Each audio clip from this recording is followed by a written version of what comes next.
Oh, you got your yeah. Got the nice You look pretty. got the nice camera. I know you could see all my acne and all Yes, my sir. you could see all my insecurities that I'm no longer able to hide behind. Um welcome everyone to another installment of Amusement Mile. We have a lot to talk about today. I'm not going to get into our headline topic right away because we gotta. That's the meat and potatoes of the show. I'm so fired up. I gotta use this energy to burn. I gotta burn the coal so the train can move a little bit. You know, I gotta. I need to talk about some other things that make me happy first. Um. Please do. All right. So Jared is not in his usual spot. You want to tell him where you are, Jared?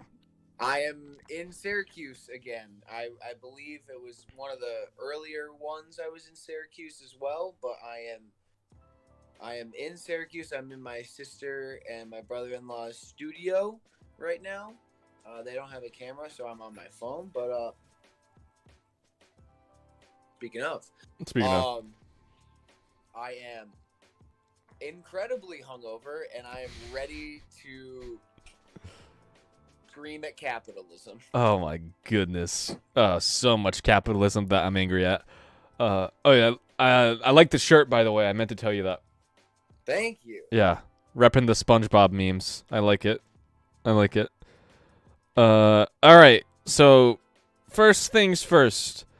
It turns out Intel's new Alchemist GPU lineup aimed at gamers will be sourced by TSMC because apparently Intel is fully booked on their own fabrication centers where their new CPUs are concerned. So they're going to have to outsource their fabrication for their GPU dies and their GPU manufacturing, which is interesting because Intel has massive fabrication centers. So they must be moving a... I mean, I know it's Intel. They're like a giant. But like they must be moving a massive amount of volume for them to be fully booked through like just CPU wise. Yeah. So that's interesting. But like early reports say that we should be expecting their first Alchemist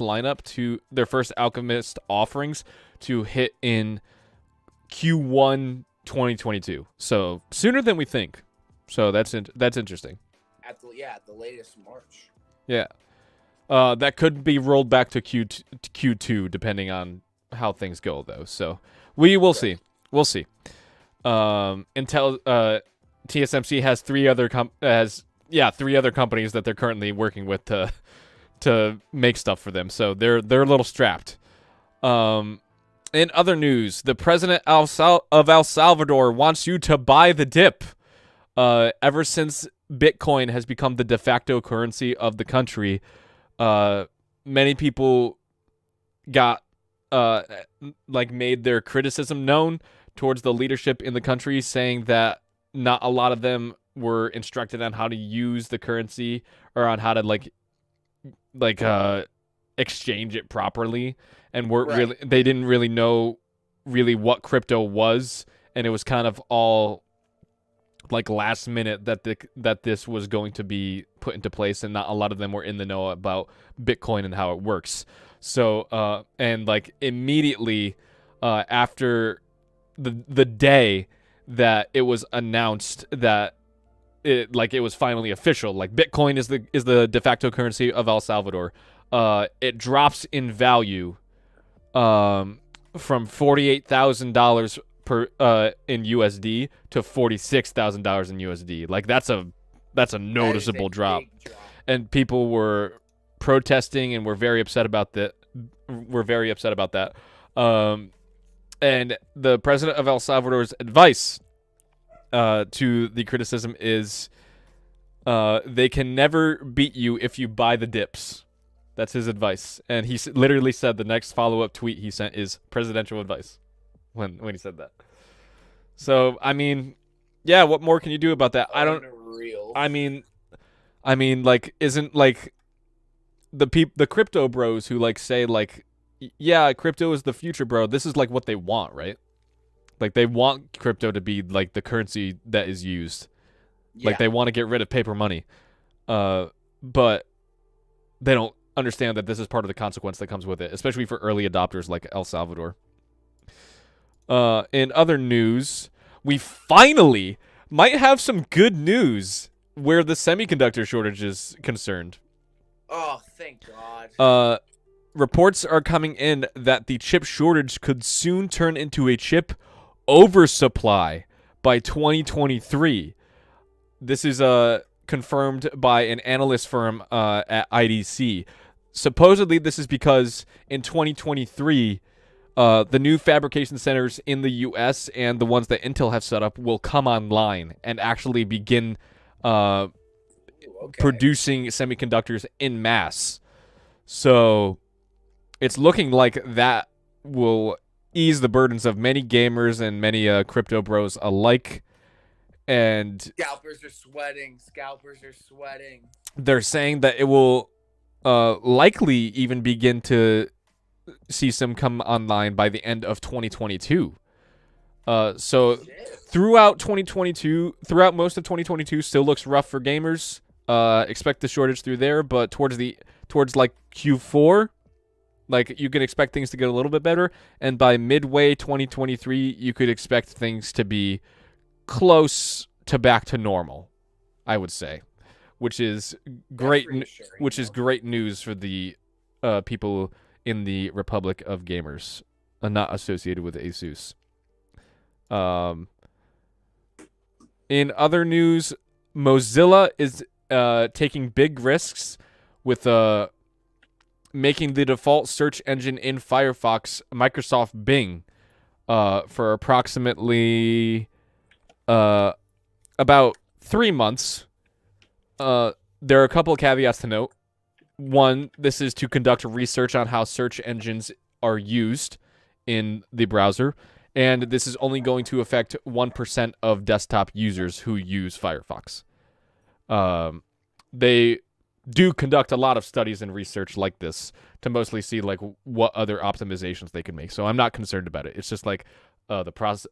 It's like getting drawn into like a shitty search engine lottery of like who's gonna get to stay to use Google and who's getting picked to use Bing. But whatever.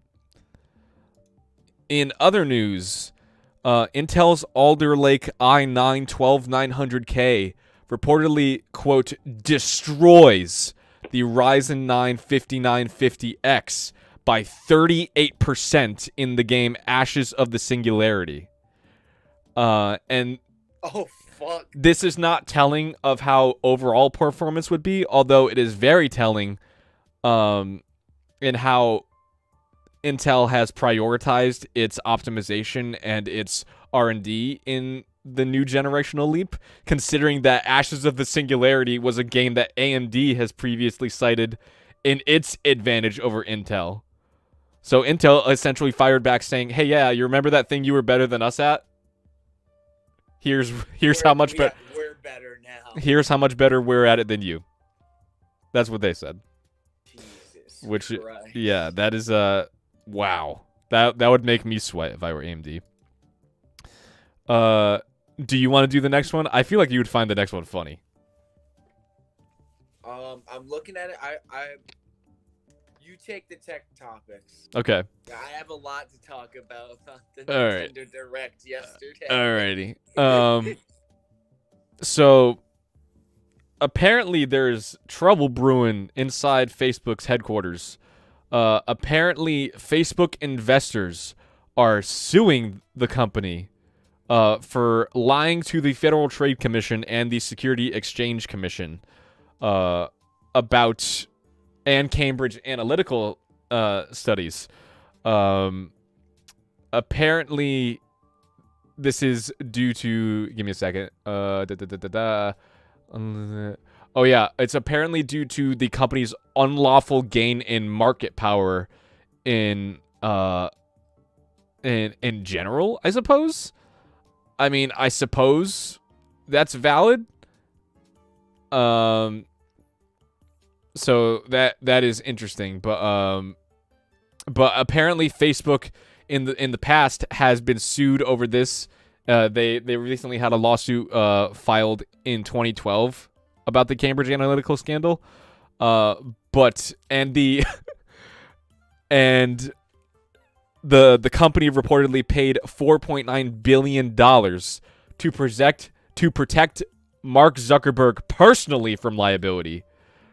So this is not. It's a terrible time for big tech right now. It's just so bad. Apple is in like a million different lawsuits. Facebook is like if you believe the hype, Facebook is like the devil. Oh, it's crazy. And now TikTok is in the fire because apparently China, in addition to limiting gaming hours among minors, they are adding a new rule for minors under 14 accessing the Chinese version of TikTok will be restricted to 40 minutes of TikTok a day on the child-friendly version of the app. This is on top of only being able to play video games for 3 hours a week during the weekday. So that is something. Hold on, apparently my camera has gone away. Oh, apparently might have died. All right, that's okay. We got the bad one up and running. That's okay. That's why I have this one. Yeah, that's why we have a backup. Yeah. I don't know. What are your thoughts on this? Like, do you like TikTok? Like, I mean, 40 minutes a day is like, when you get down to it, when there's only 24 hours in a day, like you spend like 40 minutes of it on TikTok. That is a fair amount of time, you know. Yeah, I'd argue that like, even like to a degree, like an hour and a half a day is like the median. I wouldn't say the average, but like it's strange. I mean, it's them going after TikTok now, where it's like, all right, we've put the limit on gaming. Now we got to put limits on everything else. Yeah, right. I don't have high hopes about this. Nope. But is it the government's place to say, yeah, your kids are, we're saying what your kids are allowed to do, and this is what they're allowed to do? Is it the government's place to do that? I don't think it is, but it's a different culture. I can't speak on it, but I think it's a bad move. I think it's stepping on toes. I think it's a bad move. I think that is infringing on the rights of the parents and the children. I feel like it's ultimately the parents that should decide that for their kids, like limit their kids' screen time and such as. Yeah. But it is what it is, I suppose. In other news, better late than never, Sony. Apparently there was an issue in the PS4 motherboard. There's something called so in motherboards, typically there's something called the CMOS battery. This supplies power to the overall board. When it so it's think of it like a battery that routes power to all the different areas that a motherboard needs. Yeah. So in the board on the PS4, the CMOS battery had an issue of how the PS4 handle it when it's dead. So essentially, when the CMOS in the past, in previous years, when the CMOS battery in a PS4 has died, this applies to PS4 Pros too. In the past years, when a PS4 CMOS battery has died, the internal clock of the PS4 is reset. And in theory, that shouldn't be an issue if that's all that happens. If the internal clock is just reset, that's fine. However, in practice, when that happens, the PS4, when it connects to Sony's servers, it awards trophies, and when that happens, the internal clock doesn't match the time and date of the server that it's receiving the trophies from. And this effectively renders both digital and physical games owned by the user unplayable. What the fuck? When the CMOS battery dies, because it can't connect to Sony's server to verify that you're the owner of this property. Oh my god. So when the CMOS battery has died in the past, that's essentially bricking your PS4, and you've lost all those games. Congratulations.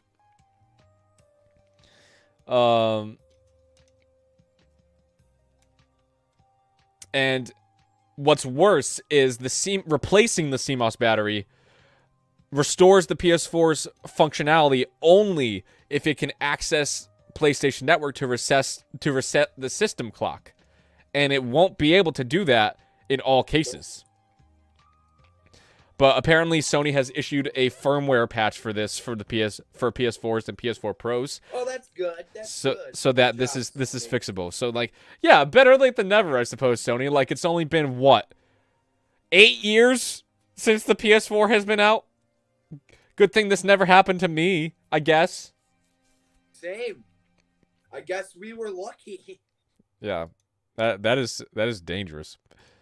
In other news, Seagate is prepping for mass data storage with its 30 terabyte second gen Hammer 2 hard drives. These are hard drives aimed at server and enterprise workloads. Okay. And these are like largely high volume products because obviously 30 terabytes should be considered a high volume product. It plans to launch a 50 terabyte hard drive in 2025, which I'm like, that's a lot of storage. Yeah, like I can't see any personal computer that would need that much storage at all. Cause like I have about 7 terabytes in my rig right now, and like when I get my NVMe, I'm gonna have 8. So like I have a whack ton of storage. But 50. But 50? Like I won't even have 1/5 of that. And already I would consider 7 terabytes to be too much. Like I have too much space on my computer, and I'm gonna get more. That's the storage you need to download music. Not even just country. Not even country music. That's just downloading music. No, I think downloading music would be measured in almost petabytes, which is the next one up from terabytes. Gotcha. So yeah, that's interesting. I like mass storage, but I don't ever see myself using it. This so much. All right, this next story makes me sad. But I'm biased towards it, so like, yeah, keep that in mind. In a recent article from The Verge, Monica Chin describes a changing climate for professors and teachers, as many technological concepts deemed common knowledge for previous generations of students is no longer to be the case. Apparently, several professors in college-level courses and lecturers who say that they have asked their students to open a file directory, much like the ones in Windows and Mac operating systems. Many of their students can't locate a file. This study found that a majority of Gen Z does not know how to use a simple file directory. When they conducted this study, many educators found that many students didn't understand the concepts of file folders. And this was what was it? A lecturer in the Department of Psychology at the University of Sussex asked a class full of research students to pull out a file of a specific directory on Windows devices, and the entire class reportedly just stared blankly at the professor. No one in the class knew what that meant. No. And this makes me sad because because I'm like, Like, of course, I said I'm biased because I'm like big tech bro or whatever. Yeah, yeah. But like the fact that like, because I understand why. Like these are kids who grew up using Chromebooks, and that most of them, if not all of them, have iPhones, so they don't know how to read a file or how to find a file even. So that just makes me sad. That makes me sad, and that makes me feel older than I should, really. Yeah, I am Gen Z. I am Gen Z, and like clearly I'm not the Gen Z that's included in this study. And this study isn't conclusive. Like, it's not saying all Gen Z students don't know how to use a file directory, but like it is telling that the majority of students tested didn't know how to use one. My word, that's like I like all I could do about that is laugh. I'm just like it's not believable, but it's real. It is a real thing. It is something that is a reality, sadly. In other news, the EU is coming for Apple directly. The EU has proposed or essentially forced all smartphone manufacturers in the EU to adopt USB-C chargers on their devices within the next 2 years. And Apple has been very adamantly debating this point in the EU for a while now, warning that such a move would harm innovation. But when you keep in mind that it's Apple and they rarely ever innovate on anything, you could see that this is just harmful to their profits because they make great margin on the proprietary lightning cables that they sell, and they would no longer be able to do that because they do not own USB-C because the proof is in the title of the charger, universal. It is a cable that is available everywhere, and they wouldn't be able to monetize that directly to them, so they would lose a lot of their profits from phone chargers. And Apple doesn't like it when you come for their money. So that is just at this point. I think we talked about it last week, but they just have such a supply of the lightning cables that they're just like, we have to get rid of these before we make the switch. Well, yeah, but also the reason they haven't gotten rid of it so far is because they make a killing on the chargers that they do sell. Like their chargers are way overpriced. Like you can get a Amazon Basics USB-C cable. What is it? Let me look it up right now. You can get a basic I'm gonna say $8 USB-C cable, charging cable. $8 is my guess. Yeah, you're right. $8. $7.99. Not even. You can get a 2-pack for $7. And Apple charges. What does Apple charge? Oh, I'm gonna say like for the lightning cable, like. I'm gonna say $20. I was gonna say 30. No, Apple charges $20 on average. $20 directly from Apple. Wow, isn't that nice? Like I overshot. Their profits would be severely undercut if they did that. Like, granted, it's Apple. Like they're estimated at over $1 trillion of value, so it's not the end of the world. But it's just that's why that they don't want their piece of the pie threatened. We also have other Apple news, but I mean, hold on. Let me just wrap up this one. Okay.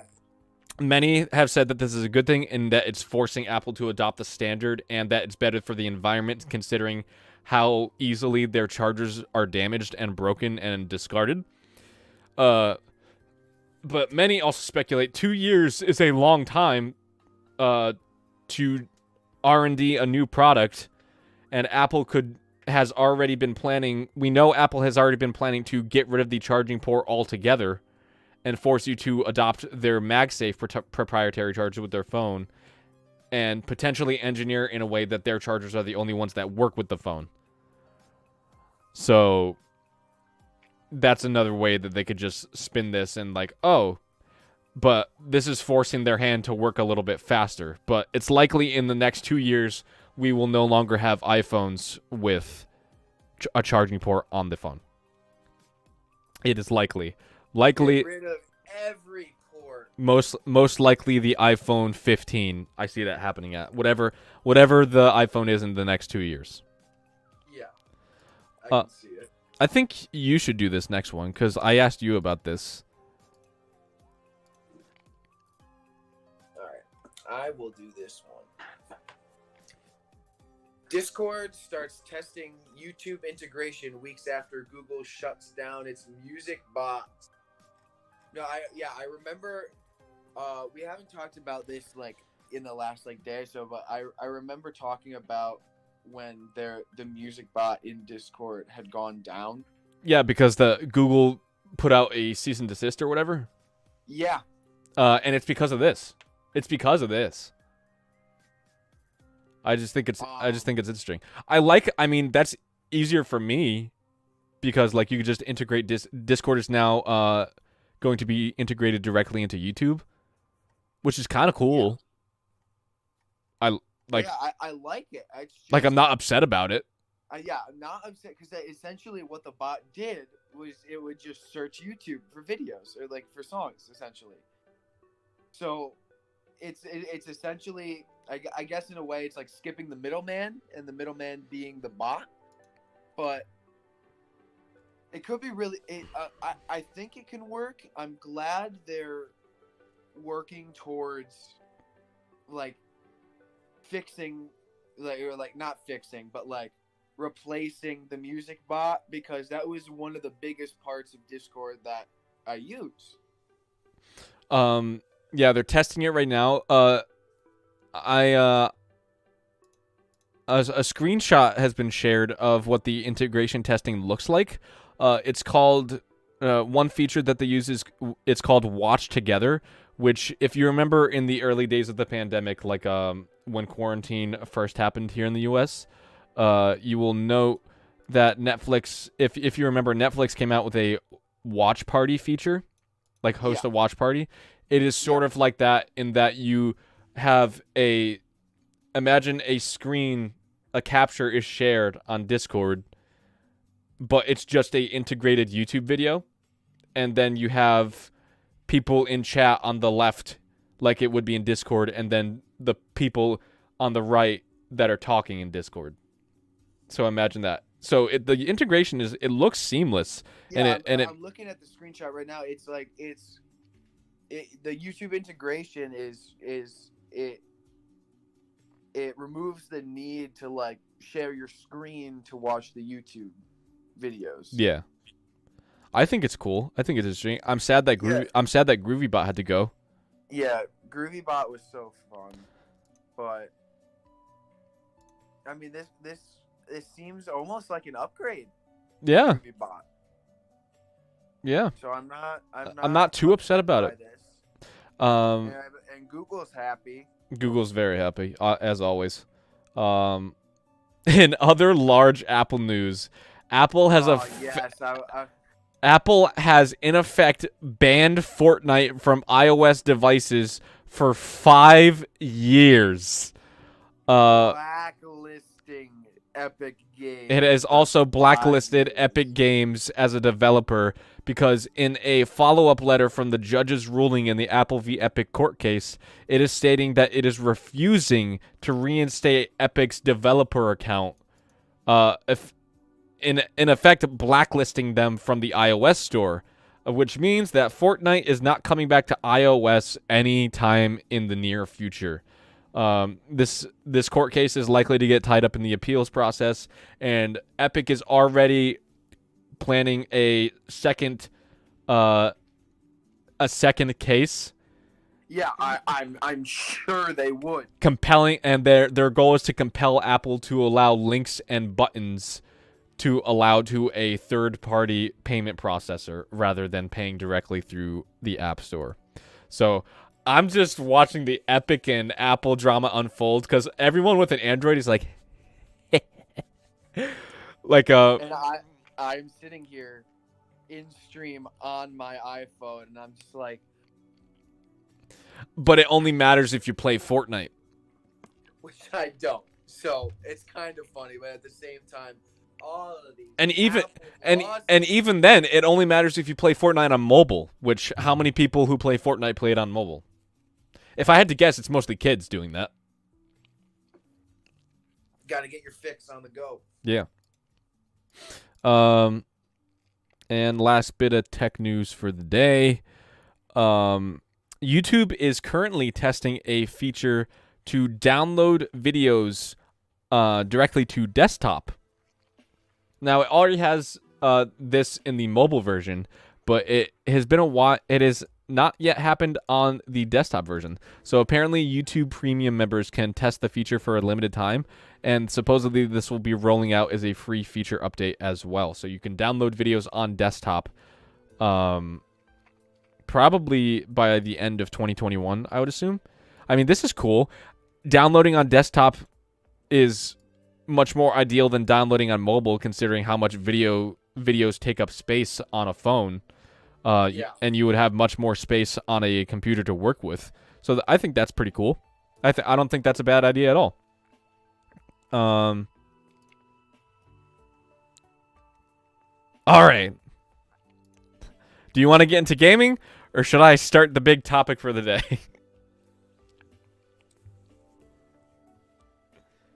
I'm genuinely I'll do what either you want. I have so many thoughts about yesterday in gaming news. You can't even. I guess it's not even gaming news. You start, because it's like I'm gonna go for a while. So are you sure you want me to go? Yes, please. Okay. So, just coming out today, it appears that Disney is suing the estate of Stan Lee and Steve Ditko.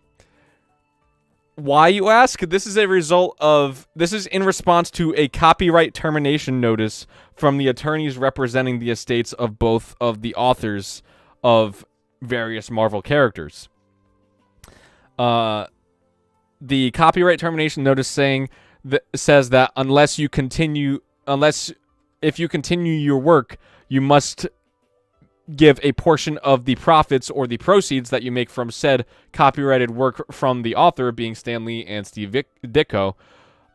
You must give a portion of those proceeds or the money earned to the estate of said authors, which is not unheard of. And one notable example that people do that with currently is Tom Clancy. The Tom Clancy estate is still being paid, and it is the copyright owner, but it uses provisional companies that use the Tom Clancy copyright or the Tom Clancy name are able to use it provisionally, provided they give a cut of the profits of that to the estate. Makes sense, yeah. That's why whenever you see a video game named Tom Clancy, they're able to continue producing those games. Like the most recent example is Tom Clancy's Ghost Recon Breakpoint, which you can argue whether it's a good game or not. But a portion of the profits does. I mean, I can't argue it because I've never played it. I have, and that's a story for another day. But a portion of the profits from that game do go directly to the estate of Tom Clancy.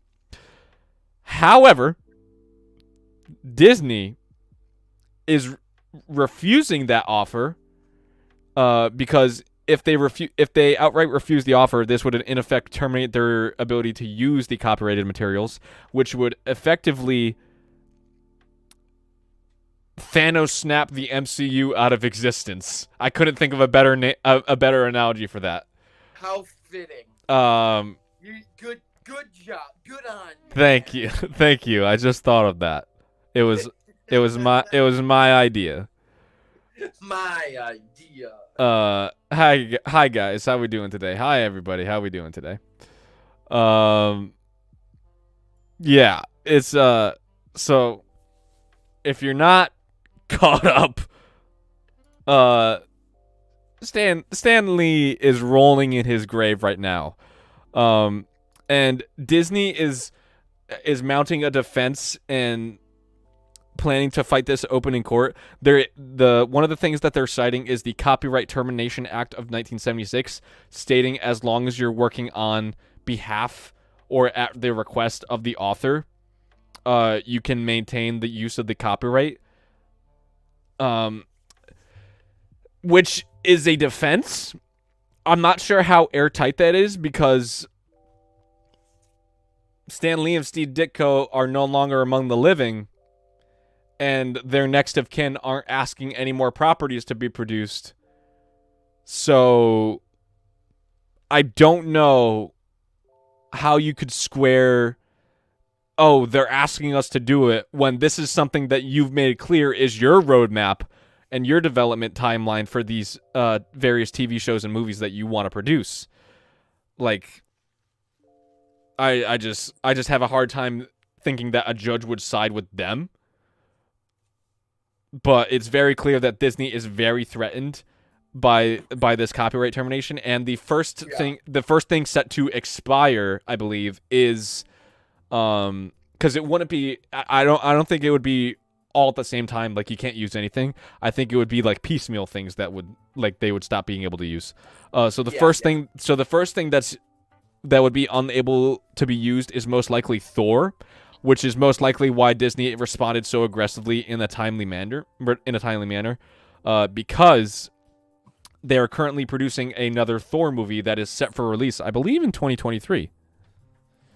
When does Thor: Love and Thunder come out? I think it would be 2023. Yeah. Oh, it's actually 2022. Oh, okay. Shit, like, okay. Q4? Yeah. No, Q2. Damn, it's faster than I thought. That is coming up. Still, quick. Holy shit. Still, if Disney had future plans for something, say, oh, I don't know, Spider-Man, and wanted a bigger piece of the pie for this, like they tried with Sony, and they've tried like, for example, licensing rights. Disney gets 100% of the franchising rights, and the merchandising rights for the Spider-Man property. So even though Sony gets the cut of the movies, all the box office proceeds from that, Disney gets all of the merchandising rights. Disney gets everything else. But that would mean that they would have to share with the estate of Stan Lee and Steve Ditko, the creators. It sounds like, like, in theory, it sounds like they should. They fucking should. It sounds like they should. My voice is very low, apparently. Or is it yours that they're talking about? Are you talking about me or Jared? I am talking quietly because I am hungover. Oh, okay. I think they are referring to you. So there's that. Oh yeah, Jared is a little quiet right now. Yeah, getting multiple people that have said it. Okay, I'll be a bean. Be a bean. For as long as I can. I'll talk directly into my iPhone microphone. Oh my goodness. All right, this is why I said you need a portable mic, like a cheap $20 one. Yeah, no, I know.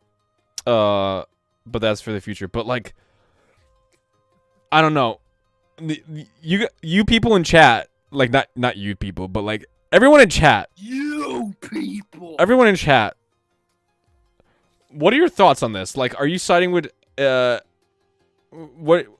you siding with Disney, or are you siding with? I'm personally siding with the estate of the authors. And I don't know. I think this is a really poor move on Disney's part for their, like, positive public image that they hope to maintain.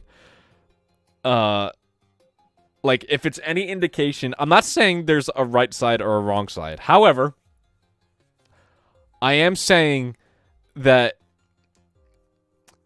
if you believe that the original author deserves credit for any copyrighted work. So if you believe that you create something, and you give a company permission. You essentially give them the rights to rent out the copyright to your intellectual property, and they produce work for you, whatever. They do good things with the thing that you've created. But if they say this thing is now mine, and you no longer have a stake to it, I'm not saying there's a moral high ground, but I'm saying what one's like. You're not saying that there's a moral high ground, but there is one. We're just not saying it. The estate of the authors. I want to see Disney die. Disney die. Oh my goodness! Give the MCU to Tim Burton. Oh my god. That would honestly be great. What the fuck? He would make Robert Downey Jr. merge with his iteration of Sherlock Holmes. That would be great to see. I think if you're profiting off of someone else's work and you sue them when they ask for a cut, you're pretty far in the wrong. Yeah, I don't know. That's why I'm saying I don't know how Disney could square this. Like, even if they win this in court, I don't know how they could make themselves appear to be the good guy. I really don't. No. I really don't. Because they're not... No, them winning this court battle will show that they are the bad guy. And yeah, it will... Money. It will prove that they're the evil corporation that many people think they are. Like, give the MCU to Henry Selick, the man who actually directed Nightmare Before Christmas. That's a fair point. Yeah, but it's telling. That's some fucking shade. It's telling.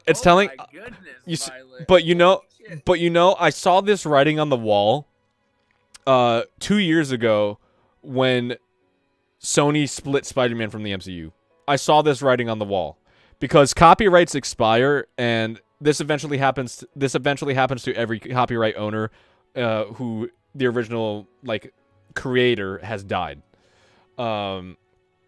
Like the estate asks for the rights to it back, which I don't think is a bad thing. It is telling that Stan Lee's daughter, in the middle of the Sony versus Disney dispute over Spider-Man, it is telling that Stan Lee's own daughter said that Disney treated my dad horribly, and she was appalled at the treatment he received. It is telling. I'm not again, you can argue that Sony has done bad things with intellectual property too. You can say that they don't respect indie developers where PlayStation is concerned. You can argue that all day long. But if it's a debate over where Spider-Man was better served in terms of respect to the actual creator of the work, I don't think Disney had a good case for that, because absolutely not. Stan Lee's own family said that he was treated awfully. And I don't know how you could get more worse than that. Give the MCU back to the fans. That's what I'm saying. Yes. That's what I'm saying.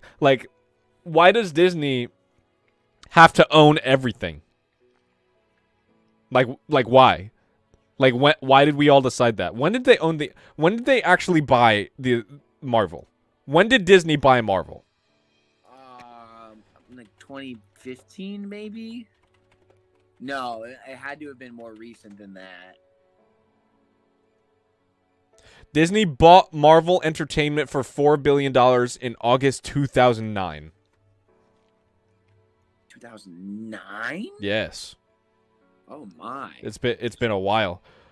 So they've owned it for a while, but Disney is a company, and like every company, they're worried about their bottom line.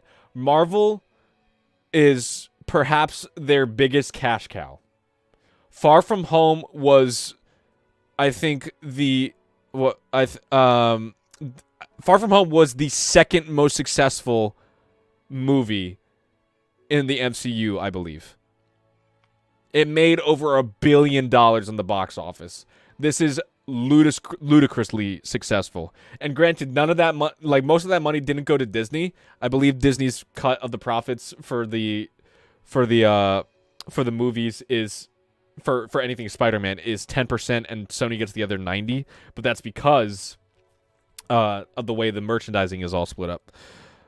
But I don't know how they could claim to be on the side of fans, and I don't see any way. I hope that a judge doesn't rule this, because if a judge rules in their favor in this, I have no faith left in Disney making movies about Marvel. I have no faith. I have no faith in them respecting the creative direction of the rights holders. Like, that is so disrespectful to Stan Lee. Like, to say, they're essentially saying, no, it's not yours anymore. It's not yours. And, like, Stan Lee, this is why it's so tragic. Stan Lee was happy to give them the rights to his characters in particular. Steve Ditko too, but Stan Lee, everyone likes to point out, like, he said everything about, like, he said every Spider-Man at one point was the best Spider-Man. Like, he said that about Tobey, he said that about Andrew, he said that about Tom Holland. He said that about all three Spider-Mans at one point. I missed that. It is simply because he lived to just see his characters come to life. Everyone loves to cite that inspirational, like, speech. It's an audio. It's like one of the most popular audios on TikTok. Like, when I die, he said, when I die, I hope that someday someone will enjoy the characters that I've created. Like, I hope I don't think about it when I'm doing it, but I hope that someday it will make someone smile. What I've put into the world. And Disney is essentially saying, this thing that you've created is no longer yours. You don't have a right to it. It is ours now. And my respect for Disney as a company has already been very strenuous for a while now. Like, I like the stuff. I like the stuff they put out. I'm not saying that they're bad at what they do, but their business practices are some of the most amoral things that I have ever seen. Yeah. And them doing this is just the icing on the cake. That, like, they literally don't care. They don't like, because they're not outright saying, the rights holders are not saying, if you're just flat out not able to use this anymore. They're saying, hey, if you use this, please in the future pay us a cut, because we helped put this into the world. Like, this is what we're owed.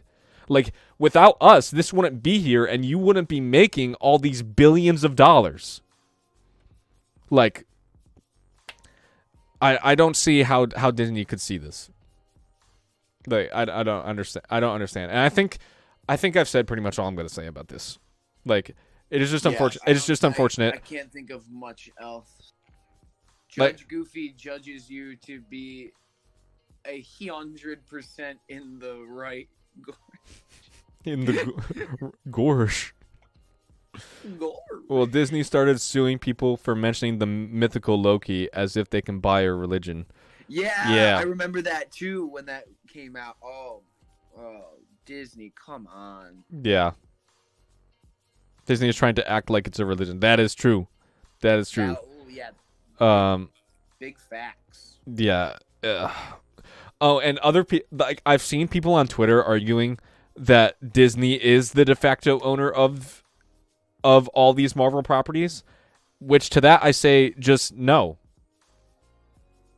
They are not the owners. They have never been the owners. They have been the licensors. They have purchased a license. All they have done is essentially, this is a gamer buying a game on Steam. That is what it is. If Steam servers shut down, you no longer have that game. That is effectively what happens.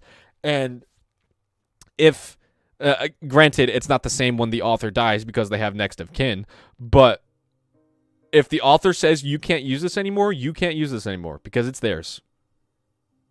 And it's not fair for you to come in and just say you don't have a stake to this. Like, I think that's all I can say about that. It boggles my mind the amount of people that I have already seen. This is a story that broke today. It boggles my mind the amount of people I already see coming to Disney's defense. And I get it, and I get it. They want us to be. It's because they're afraid that if Disney doesn't keep making Marvel movies, then Marvel movies just won't happen anymore, which is not the case. Not the case at all. Not the case. Because Stan Lee's next of kin and Steve Ditko's next of kin will, I hope that they win this. I really do. Like, if they win this, they will license these to other people because that's what the creators would have wanted to. They weren't of the mentality that, like, oh, I'm just going to hoard this and capitalize on the wealth and not put anything else in the world. Stan Lee and Steve Ditko wanted the people, just people and fans, to experience these characters more than anything. That's all they were concerned about. They wanted to touch as many people with these characters as they possibly could. Yeah. I understand how we need to protect transformative work, but I don't think Disney can argue that they have transformed Iron Man beyond recognition so they can call it original work. I don't think that's what they're claiming. I think they're just claiming that they were working on the behalf of Stan Lee and Steve Ditko, which, again, is a tough defense to square these days, considering that they are and the next of kin, to my knowledge, have not been helping produce the Marvel movies and TV shows. Like, they haven't been creative consultants, to my knowledge. Iron Man is still cool, right? The last MCU movie I saw was Iron Man 2, so I don't know. MCU is still really good in my opinion.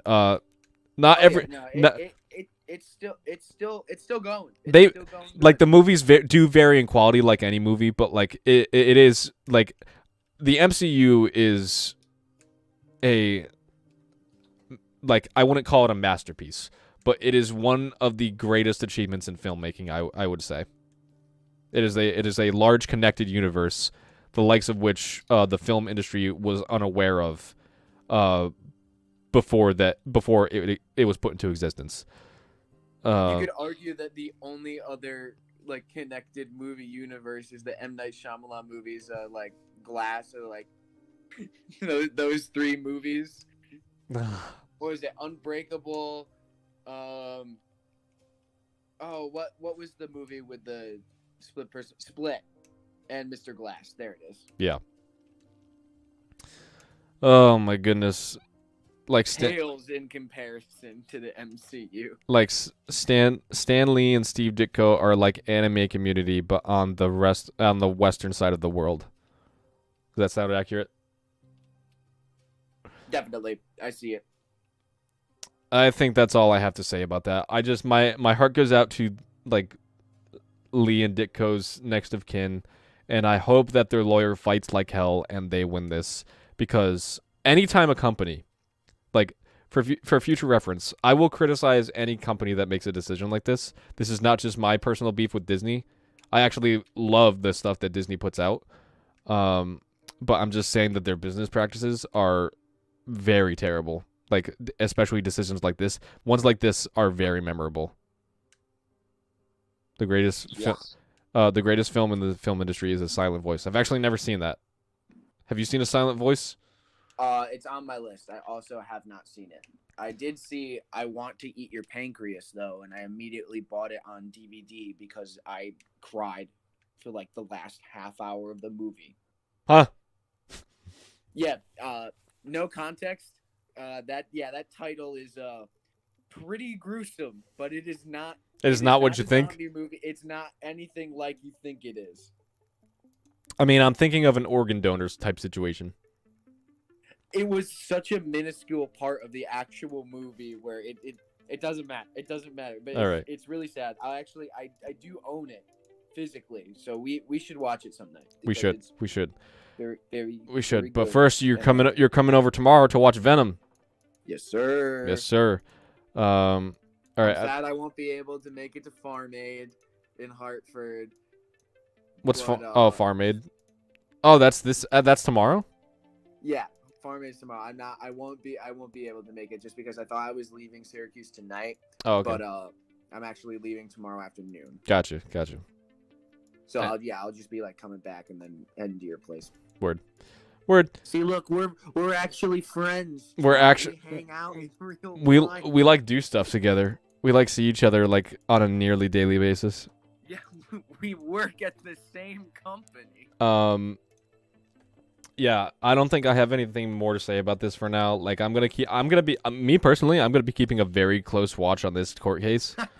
I'm so sorry. You're like wrapping up, but Omega said that because we haven't seen it, they said then it's time for you guys to get super depressed about fictional characters. Sounds good.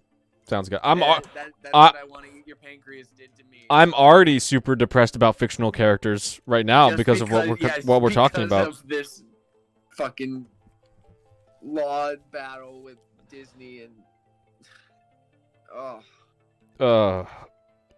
I'm gonna be following this court case very closely, and like I just my heart goes out to the next of kin of Stanley of Steve Ditko, and I hope their lawyer fights like hell, and that they win this thing because a massive multi-billion-dollar company is standing up to them, and it's trying to come for what that they are the rightful owners of, and I just hope they hope like the best outcome for them. All right, I've talked for a while now, so you talk about the Nintendo Showcase. Okay, so Nintendo Showcase was 6 p.m. Eastern time yesterday. It was really good. Like the Nintendo Direct was very good. There's so much to unpack from it. I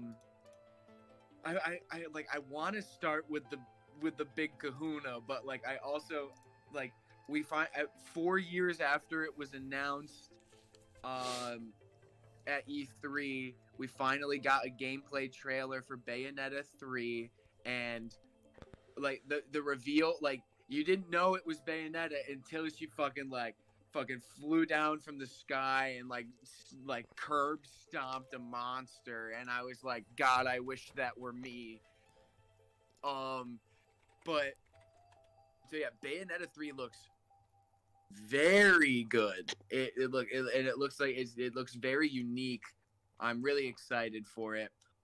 We got a trailer for Splatoon 3, which I was not expecting. Something about Bayonetta 3. People have speculated that it may not be Bayonetta in the trailer. Might be like her daughter. Interesting. Just food for thought. Food for thought. Food for thought. And in that case, well, we know where she got it from. I got it from my mom. Exactly. Splatoon 3, I've never been a big fan of the Splatoon franchise. Like, I never really played, like, never was interested in 1 or 2, but this one looks really cool. I'm excited about it. We have a new Kirby game. It looks Forgotten Worlds. Forgotten Land. You're right. There it is. It looks incredible. They're saying it's gonna play like Odyssey. Like they might get it might not be the 2D like side scroller. It might be like actual. No. From the trailer, it is that. It is. Oh, it is 3D or like open world. Like that's what I'm saying. They're like it's Odyssey. Like but Kirby. Like it makes sense. It makes sense. Why haven't they done that yet? So fucking good.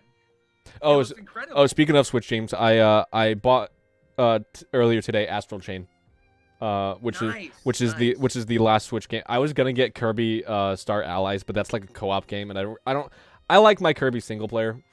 And also Yoshi's Crafted World was on my list, but after that I was just like, looks like a watered down version of Mario 3D World, so I'm just gonna. But do you remember when we played Kirby's Epic Yarn? I don't remember that. No, I was talking to Violet in chat because. Oh, okay. The two of us had played. I'm pretty sure. Yeah, we played through almost all of it, if not all of it. Love you too, Omeka. Love you too. Oh my gosh, Omeka, you sweetheart. Sends the hearts in chat. Love you too. All right, but continue with the recap. I'm just trying to think off the top of my head. they're bringing the original Knights of the Old Republic to Switch just in time for the remake. Classic fucking Nintendo. Oh my god. We have N64 and Sega Genesis games. Yeah, that was big. They specified that we'll have to. There's a different Nintendo Online plan. So like I believe we'd have to, like, if you have Nintendo Online, you'd have to upgrade your subscription plan. So for those for those in chat who are unaware, Nintendo is bringing select games from the Nintendo 64 library and the Sega Genesis library to Nintendo Switch Online, much in the way that they did NES and SNES games to Nintendo Switch Online. Which I mean, I'm excited about, but at the same time, but this comes at a price premium. It comes at a price premium. A lot of people are like, people are split on this. A lot of people are like, yes, Mario 64, Banjo Kazooie coming to. I was really surprised about Banjo Kazooie. I'm not. Because that means they got they had to like get the permission from Rare. I mean, no, Rare was like adamant. They were like, yes, please do it. They'll also be porting in, like, Banjo Kazooie is not going to be available when the program launches. It's going to be available at a future date. So will titles like F-Zero and Legend of Zelda Majora's Mask. I can't. Captain Falcon mains are shooting ropes right now. I am shooting ropes right now. We got an F-Zero. Dude, Star Fox 64. I'm screaming. Dude, there's so many titles of games that I've heard in like Legend. Well, it's actually only like 8 or 9 games on the Nintendo 64 side. It's like 16 games on the Genesis side. People on Twitter that are not happy about it, they're saying that Nintendo kind of like half-assed this because there's 400 games in the N64 library and they brought 8. And people were, I saw someone tweet on Twitter, they're like, bullshit, Nintendo, I will not pay for a service to play, I will wait to pay for your service. It was something like, I will wait to pay for your service when you have more N64 games on your library than shits I've taken in this past, than times I've shit my pants in this past year. Oh my god, living legend. It's a wonderful self-bone. It's a wonderful self-bone. Among the Sega Genesis offerings are Echo the Dolphin, which is a big one. Yeah, no, I was about to say, if it was just Echo the Dolphin from the Genesis, it's like, yeah! Golden Axe and Sonic 2. Sonic 2 is a big one. I like OG Sonic. Yeah, the N64 offerings include Super Mario 64, obviously, Star Fox 64, Legend of Zelda, Ocarina of Time, which that's a big one. The amount, like, I think I'm gonna get this thing, like, just cause, like, how can you not, like, but this is telling because you know that GameCube is coming at some point. Yeah, literally, I was watching it and I was like, oh, god damn it, I want the fucking GameCube one. I mean, it's not going to be here for like a year at least.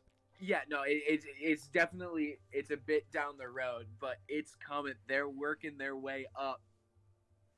And that you can tell because they've gone NES, SNES, which was their first outing, right?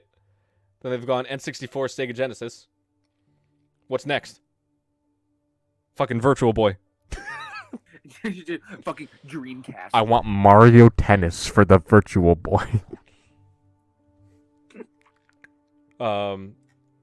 Yeah, but I'm excited about that. Talk about you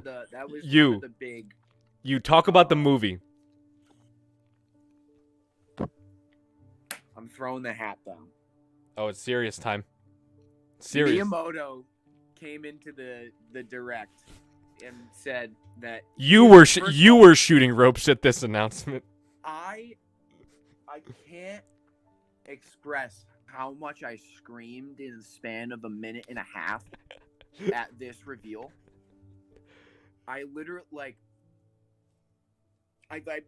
There are no words. I can't express how much it was. So Miyamoto comes into the direct, and he says that he is partnering. So right off the bat, he is working with Illumination Studios to make a full feature-length animated Mario movie. Illumination Studios, the studios behind Despicable Me, and there's another one that I can't think of off the top of my head. The Minions movie. That's just Despicable Me universe to me. Fair. So right off the bat, Miyamoto is working on it. So it's like they've got the Mario guy. But it's going to be animated, so it doesn't seem like it's gonna fall under the same curse as the 90s live action Mario movie. Mario Goes to Dystopia Land. But they revealed that it will be. They didn't have a trailer. We still have some time before a trailer comes out. They said it's going to release holiday 2022, so like in just about a little over a year from now. But they revealed the fucking cast. The cast reveal was one of the greatest things I have ever seen.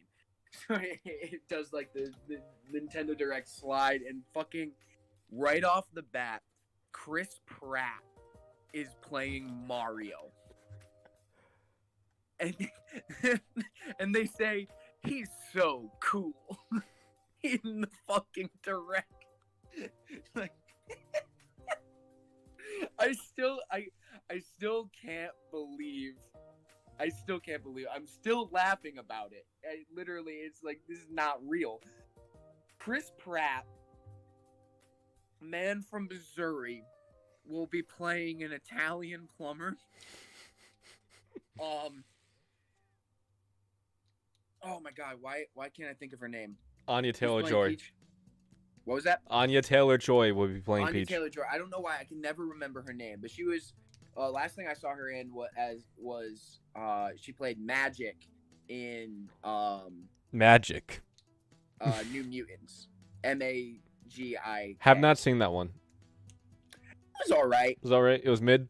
I really liked Anya Taylor-Joy as Magic. It was really good. I was excited because of Maisie Williams, because I loved her in Game of Thrones. Also true. She was really good in that movie. But so Anya Taylor-Joy is Peach, which I literally watching it, I was like, oh dear God, Rule 34 artists are gonna have a heyday. They're already doing it. Are you kidding me? Yeah, I know. I was about to say, like, before the Nintendo Direct was over, They're like, I will put money on it. They're like, already out. They're like, Thanos, fine, I'll do it myself. And then Charlie fucking Day. The Charlie Day is playing Luigi.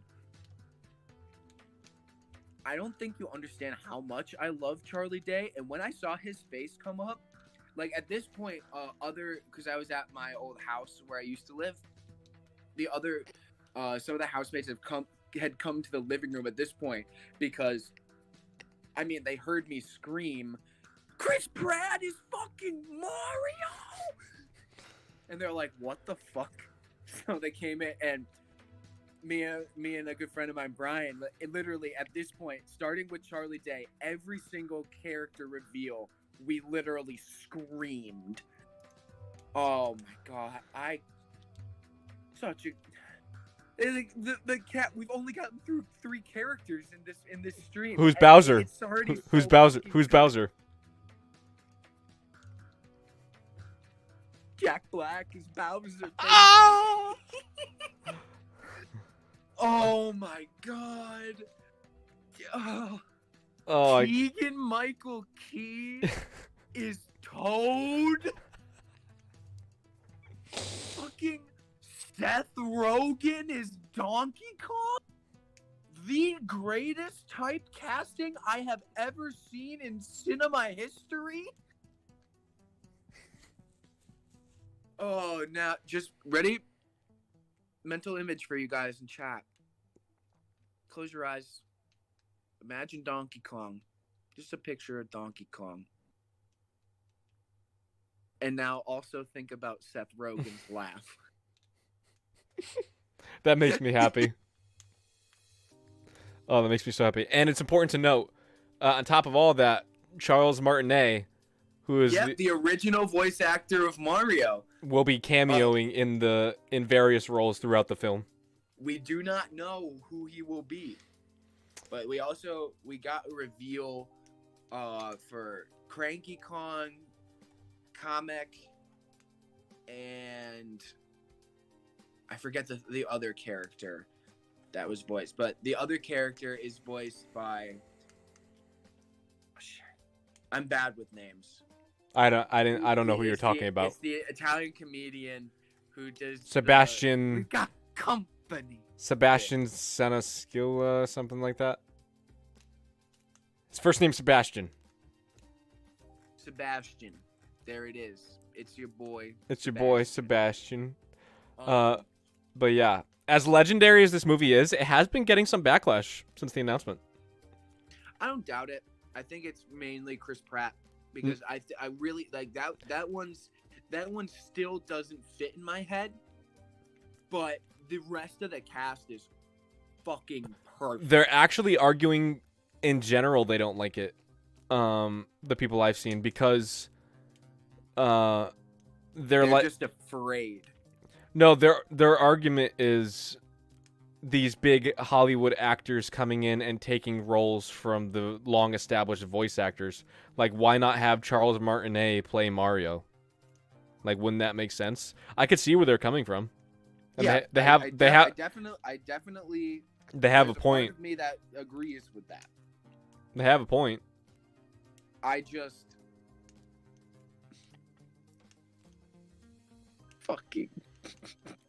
Seth Rogen is Donkey Like I'm Kong, picturing bro.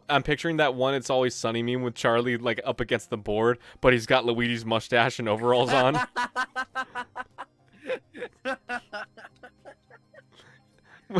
and the meme is like when you try to find Mario. Or just convincing, like trying to convince Mario that Peach isn't being captured. She wants to be with Bowser. Oh my god. I can't wait for the memes. Yeah, but that movie's coming in sometime 2022, and I can't wait for it. Yep. And we had a couple other things revealed at the Nintendo Direct that I can't remember off the top of my head. Monster Hunter Rise expansion. Yeah, massive expansion for Monster Hunter Rise. Final Fantasy is getting a new kart racer. What? It's Final Fantasy kart. Honestly, it didn't look too bad. No, it's Chocobo GP. Yeah. Yeah, that's the name of it. Which is Chocobo is Final Fantasy intellectual property. Yeah. It doesn't look too bad. I like how you can like upgrade your spells in it, which is really cool. Castlevania Advanced Collection is out, which is very cool. It's a collection of all the Game Boy Advance Castlevania games. Ooh, there was a really cool it's a dungeon explorer, but it's a card game. Is it ActRaiser Renaissance? No. That was a old game that got brought back, I believe. Okay. I don't know what you're talking about. It's like Dragon Isle Rises or something. I'm not aware of it. I can't think of the name, but it was something about dragon, and I know there was dragon and an isle, like ISLE. And Search Dragon Isle quick. And lastly, it was announced that Animal Crossing New Horizons and Super Smash Bros. Ultimate will be getting their own Nintendo Directs in October. Well, I mean, the Super Smash Brothers announcement was more of like it's the final like Sakurai presents type of thing, which is what he usually does for the new characters. But we're getting that October 5th. We don't have a date for the Animal Crossing Direct. It will be in October. Okay. It's just not listed. It will be in October though. That's been confirmed. Okay. I'm not worried about it. Not the biggest Animal Crossing fan, so I like it. It's a cute game. They're probably just gonna announce more DLC and stuff. If anything, Animal Crossing is the talk of the town lately. Don't even go there. I don't want to get copyrighted. All right. That's an instance of if you know, you know. All right, moving on from Nintendo stuff. Respawn, the developers of Apex Legends, have commented and said that they are committed to the future of Titanfall. They have someone else, a spokesperson for the company, said that they were, quote, way too busy on various projects to work on Titanfall 3 right now. And the company then corrected itself, saying, contrary to what some folks are reporting, Titanfall is the very core of our DNA. And then leaving a cryptic message of, who knows what the future holds, ... That sounds like Titanfall 3 to me. That sounds like Titanfall 3 if is not a thing, but Titanfall 3 when? That is the question. So that is interesting. In other news, we recently, but very briefly, saw next-gen consoles available on store shelves in physical store locations. Best Buy apparently at select Best Buy locations around the U.S. had PS5s and Xbox Series X and S's available, but not for long because people camped out at the stores and swiped everything off the shelf. But it was interesting to see that we got to the point where we're actually able to buy them in person, because that has not been that, like, if you think about it, nature is healing. If you think about it, that hasn't happened yet. No. You have not been able to buy a console in store. Nope. Which is insane. Which might be telling that we might be at the start of an uptick where the semiconductor shortage is concerned. I don't know. I think that's like highfalutin. You're grasping at straws there, buddy. It's me being hopeful. It's me projecting me projecting my desires onto others. That's what it is. It's nice to have dreams. In other news, Call of Duty Vanguard has cheaters in the beta. How do you have cheaters in your beta? Oh my god. Cheaters in the beta. I can't understand why. Like, I saw footage of people using aimbots, and I'm like, why? Why? Like, the game is not out yet, and you're already cheating. The game is not out. How are you going to cheat? Like, I don't know how it could be any worse than that. The game is literally not out yet, and you cheated. How the fuck? Oh my god. Use the time to get good at the game before it comes out. Why are you already cheating? Why haven't even had the 6-month half-life where you're like, fuck this game, fuck these gamers, I'm gonna cheat and be good. Oh my goodness. That's just so, I mean, maybe it has something to do with the fact that all of the Call of Duty games are the same one reskinned every year. Yeah. Maybe that's it. That's some tea. Maybe that's a story for another day. In other words, Far Cry 6 proves that modern consoles are not enough to handle ray tracing consistently. Far Cry 6 will apparently not feature ray tracing on PS5 or Xbox Series X. Ray tracing looks like a PC exclusive feature. This is due to the amount of hardware or the capability of hardware that is needed to support ray tracing at a consistent frame rate, an acceptable frame rate. So all the console fanboys who bragged about consoles now having ray tracing, you don't have true ray tracing, and really neither does PC. If I'm saying anything, like ray tracing is very much in its early stages. Yeah. Like expect perfect ray tracing in the next maybe 10 years, and maybe not even then. Like ray tracing is a constantly evolving technology. It is a fairly new concept. It has only been revealed to the public in mass since 2018. So we've got a while to go before this is a widely adopted feature at the expectation that everybody has for it. Like there's no way you're getting 4K 60 FPS ray tracing on a PS5. I don't care what the game is. But yeah, that is interesting. Who knew that Far Cry 6 would be the great equalizer? Honestly, yeah. In other news, it looks like this fall is a great season for FPS gamers. Several FPS games are coming out that look like they will be compelling offerings for gamers to buy, including Far Cry 6, Back 4 Blood, Call of Duty Vanguard. Well, that's debatable.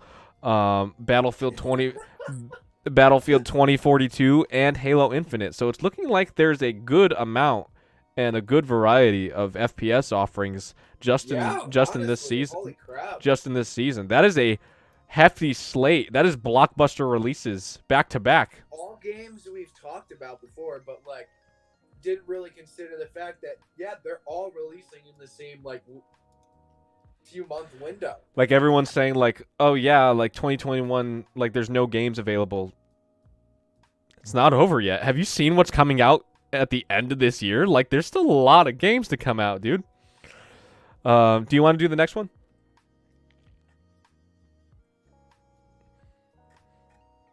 I guess. Well, I scroll down and all I see is Roblox. I'm like, oh, great.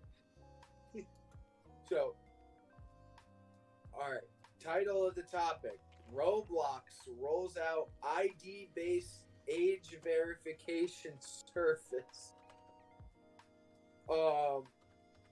As the Roblox community continues to grow, the Roblox Corporation has taken the decision to roll out an ID verification service to confirm users' ages.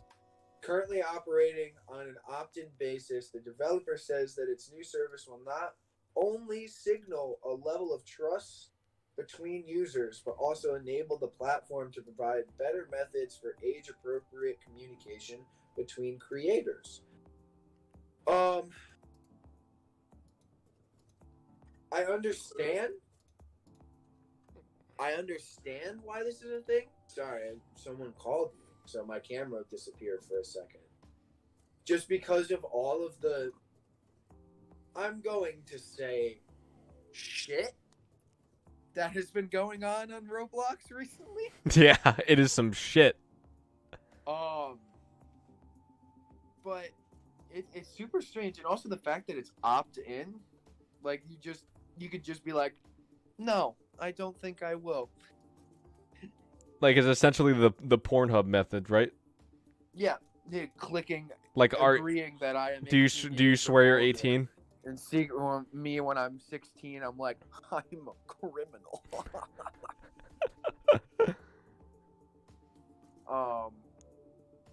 But yeah, it's super weird. I still like every time I see news about Roblox. I mean, if I had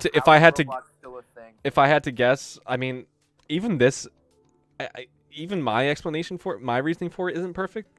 Like, because there is a large amount of child predators on Roblox trying to groom minors. But even then, you have to be like, what is the age? 13? Pretty sure. Does that say 13? Even then, 13-year-olds are still minors. What is it like? That's really only solving part of the problem, right? Yeah. I don't know. I think this just kind of looks like sweeping up your basement after it flooded. Like, it's not, you kind of just like skidding around the actual problem here, Roblox. Yeah, I don't know. In other news, why won't Activision Blizzard just take the L? High profile member of Activision Blizzard in charge, apparently the lead executive producer of Overwatch 2 has left the company. Oh. And what did you say? You said the people like Activision Blizzard essentially said like release Overwatch 2 now. Like that's the game, release it. Yeah. There is actually a timeline of the lawsuit. So, if you want, we could go through it real quick. Yeah, no worries. All right, so July 21st of this year. Activision Blizzard... Wait. Oh, no, July 20th. Activision Blizzard is sued by the state of California over its frat boy culture and sexual harassment allegations. The day after, July 21st, Activision Blizzard releases a statement heavily criticizing the allegations. The day after that, Blizzard president J. Allen Brack emails the entire Blizzard staff saying that this is unacceptable workplace culture. All right. Okay. The same day, Activision Blizzard executive and former Homeland Security advisor to George W. Bush, Fran Townsend, sends an internal email to the other executives of Activision Blizzard. I never thought I'd hear good old W's name. She claimed the lawsuit presented a distorted and untrue picture of Activision Blizzard, including factually incorrect and old and out of context stories, some from more than a decade ago. She went on to defend the company and the allegations that it was being accused of. This is a former Homeland Security advisor defending this company. 2 days after that, July 24th, former Blizzard executive, so no longer employed at Blizzard, but former Blizzard executive and ex-CEO Mike Morhaime apologizes and says he has failed his employees. Okay, there's some accountability. We like to see that. Love the day after that, July 25th, we are still in the initial week of this happening. This is still the first week that we found this out. This is 5 days after the lawsuit was filed. Senior system designer on World of Warcraft says almost no work is being done on World of Warcraft. Yep, morality is low. Almost no work is being done on WoW. 2 days after that, still in the first week of the lawsuit, World of Warcraft removes inappropriate references from WoW and WoW Classic. All right. Removing inappropriate references. Okay. Still the same week. Activision Blizzard CEO Bobby Kotick issues a response calling the company's initial statement tone deaf. Okay. There's some more accountability. Okay. Saying that the company's response to the lawsuit, that's tone deaf. All right. Still in the same week of the lawsuit, when the lawsuit was filed, Activision Blizzard employees staged a walkout and a list of demands. So that happened. That was a fun week. That was just that was in the first week.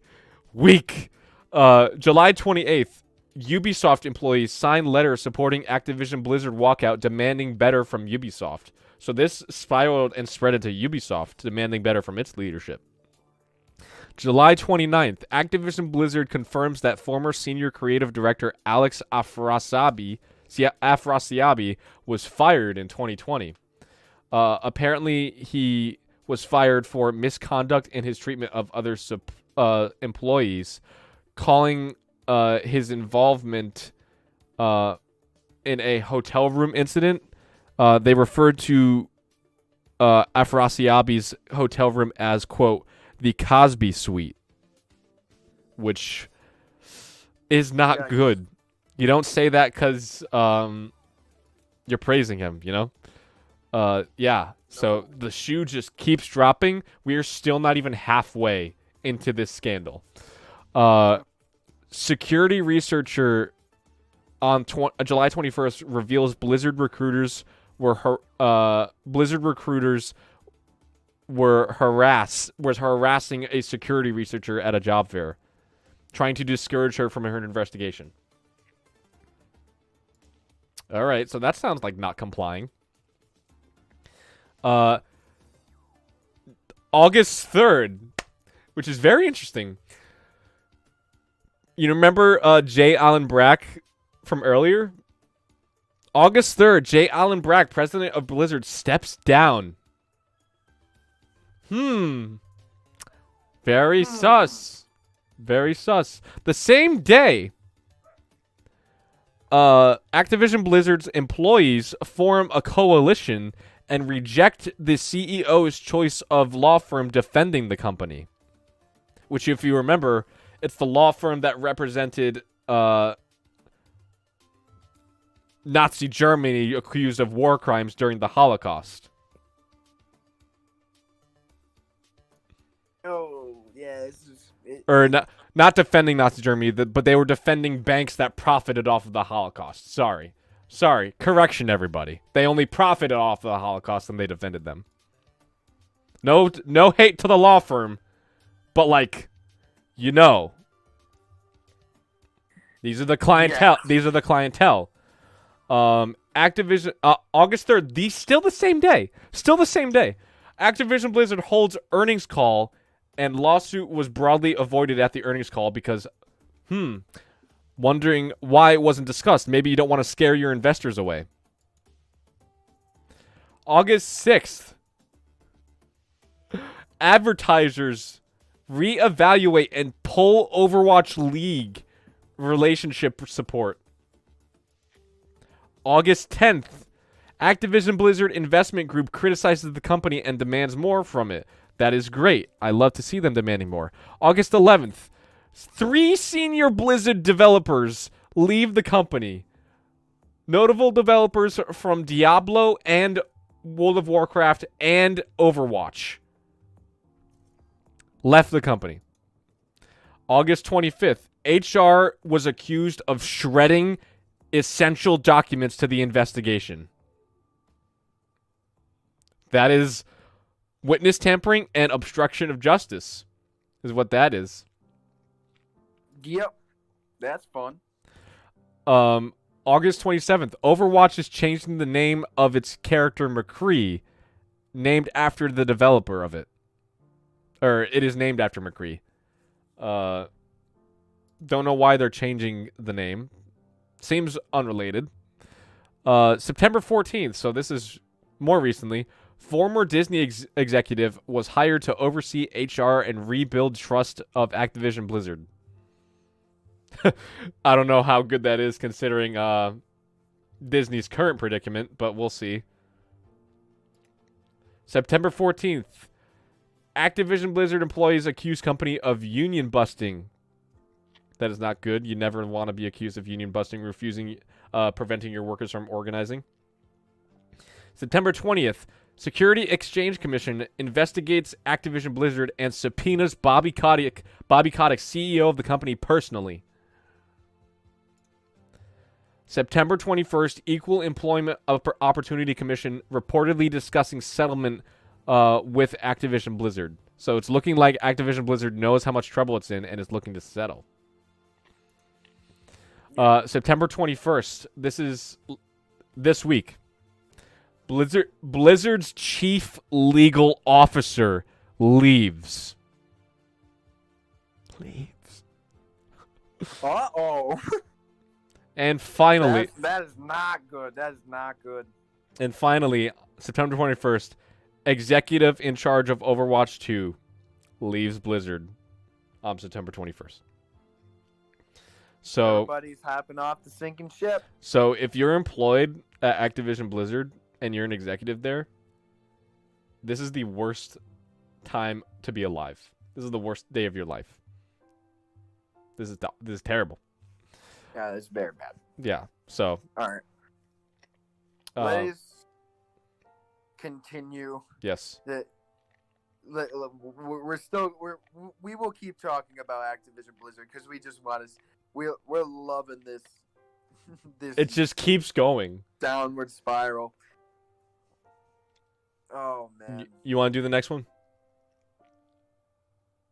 I just looked at it, and it was while you were doing the rundown. This is incredibly upsetting. So Fortnite, they're partnering with Balenciaga, which is like a fashion brand, to make like Fortnite clothes, Fortnite merch. Like, I'll just do a little camera flip. See this little dog? This is the Shady Doggo skin. That's a cool Fortnite sweatshirt. Oh wow, how much is that sweatshirt, Jared? $725. That's which is a lot. That's more than what a 3080 is supposed to cost. Supposed to cost. Yeah, I said supposed to cost. They also have a really cool Fortnite branded Balenciaga hat for $395. A hat. Oh, they also have a really cool Fortnite branded denim jacket for $1,290.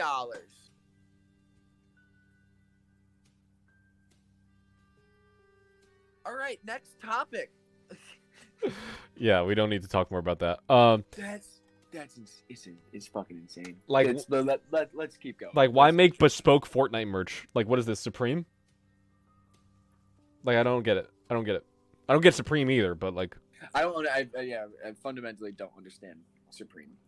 In other, this is interesting actually. The recent big PS5 firmware update may have had the PS5 get some performance improvements as well. The recent firmware update where you were finally able to officially upgrade your SSD storage in it, not being in the beta program. So like now average users can upgrade their SSD storage. That same firmware update seems to have given certain titles, including Control and Devil May Cry, a 2 to 3% performance increase. Which is very interesting. This can translate to about 1 to 2 FPS more in game. So it's not much, not a difference that you would notice, but it's interesting how PS5 continues to be able to optimize its games to run better. I just think that's pretty interesting. Yeah. Do you want to do the next one? Last few little things. We do have to pick up the pace just because I'm like getting hounded on my end. Like I keep getting phone calls. Oh, okay, go ahead. All right. No, I was just saying, like, let's. All right, so I thought you wanted to talk about him. Oh, no. In other news, Heavy Rain developer Quantic Dream is rumored to be making a Star Wars game. So could we see a Star Wars game in the style of the Detroit Become Human? That would be really cool. Of Heavy Rain? That would be pretty cool. Sean! I can't. And finally, Phasmophobia finally gets a single-player mode. And I will never play it. I want to play it. I want to. need my 3 friends with me. I think I'm gonna make a video about it of me playing that for like when I'm not doing Dead Space 3 with you for October. Like I think I'm gonna do a video or 2 on that. Like that'd be fun. All right, no anime news this week, sadly. Nothing of note. Nothing to say. So- Nothing to bark at. So let's go right into games that have released in the past week, and we'll get you guys out of here real quick, and you out of here too, Jared. Yes. I need to get out. All right, let me out. So first up, I'm actually very interested in this game. Kena: Bridge of Spirits is out on PS5, PS4, and PC. I've had a number of people say already. I have at least 2 friends who have already gotten the game and saying it's incredible. I'm very excited about it, and it's only $40. It's only $40, and it's on PS4 and PS5. So if you have a PS4, pick it up. Sheltered 2 is out on PC. World War Z Aftermath, which I believe is an expansion to World War Z, is out on PS5, Xbox Series X and S, PS4, Xbox One, and PC. Pokemon Unite, which is a new Pokemon mobile game, is out on iOS and Android. ActRaiser Renaissance is out on PS4, Switch, PC, iOS, and Android. Deltarune Chapter 2 is out on Switch. Diablo 2 Resurrected is also out on PC. That's another big one. Ember is out on PS4, Xbox One, Switch, and PC. Mech Warrior 5 Mercenaries is out on PS5 and PS4. Sable is out on Xbox Series X and S, Xbox One, and PC. The Forgotten City has finally made its way to the Switch. The Plane Effect, plane spelled like the thing that flies. The thing that flies. PS5, Xbox Series X and S, Switch, and PC. Death Stranding Director's Cut is out today on PS5. Apparently, it makes the game 5% more enjoyable. Dragon Ball Z Kakarot is out on Switch. Lost Judgment is out on PS5, Xbox Series X and S, PS4, and Xbox One. All right, take it away with movies. All right. We've got Night of the Animated Dead, Black is Night, Intrusion, The Many Saints of Newark, which I think that's the prequel movie to not The Godfather, The Sopranos. Right. You got Boblo Boats, a Detroit fairy tale, but fairy spelt like the thing that floats. We got Alone with You, Bingo Hell. I don't like that. Once Upon a Time in Uganda. We have The Exorcism of God. Sounds fun. Ugh. We've got a bunch of these are we got a span of a couple of horror movies. At least that's what it seems like. We got Bad Brittany. We have Possession. We have The Guilty. The Guilty is supposed to be good. It has Jake Gyllenhaal in it. Yeah. I'm looking at his face right now, and he's looking not at me but up. We've got The Show. So now these are The Guilty came out today, and then everything past that is today's releases. So The Guilty, The Show, Dear Evan Hansen. Oh, the movie. The movie of the musical, starring Ben Platt, even though I would argue he's too old to play Evan Hansen. What is he in his late 30s now? Yeah, something like that. We have My Little Pony, A New Generation. We have Solitary, Birds of Paradise, and finally we have Dead Guy. All one word. Dead Guy. Dead Guy, killing music. Alrighty, so that's what we got for movies. And finally, for TV shows, we have a new season of Creepshow out on Shudder. I believe that's on cable, if you still have cable. We have a new season of Doom Patrol out on HBO Max. Season 3 of Doom Patrol, hell yeah. Yeah, and we also... Oh, shit, I might have to look into that. Yeah. I love the Creepshow movies. We have a new season of Law and Order SVU premiering tonight on NBC. We also have a new season of Midnight Mass on Netflix, a new season of Foundation on Apple TV Plus, and finally a new season of Goliath on Amazon Prime Video. And that is all we have for you guys this week. Thank you guys so much for joining us. We will be back next week, right on Friday. Yeah. Next. I couldn't. I tried to think of like 6 different witty things to say, and they all just kind of just. They just didn't work. It got to like a choking point, and I was just like, yeah. Yep. All right, we'll be back next week, same time, same channel. Thank you guys so much for watching. Bye-bye.